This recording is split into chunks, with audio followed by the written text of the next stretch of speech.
in lâu ka ti kha ma se kha ti lai ta ko pha ka ru reng sia ma pui lai thinul chu ma e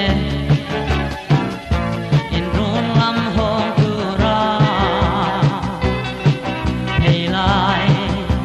i han bor lai ta kha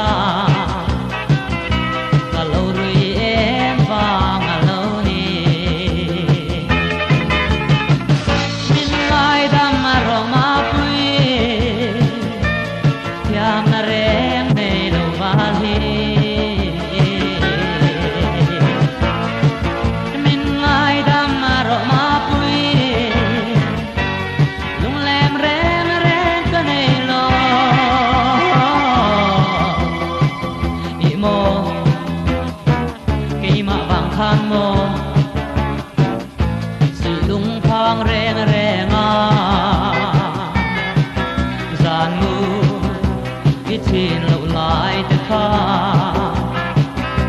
ka lo rui em vang a lo ni ma pui la mang let le hian e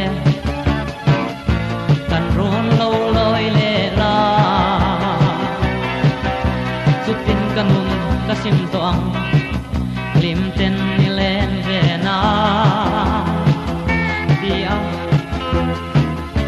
kalau don khin te kha a thon mai an sang ta ma se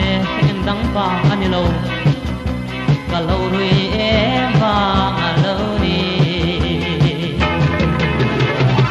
min ai da ma ro ma pui na rem nei no bahi min ai da maro ma pui lung lem rem ka nei lo i mo i ma bang khan mo sui lung phang reng reng a zan mu chin lo lai te kha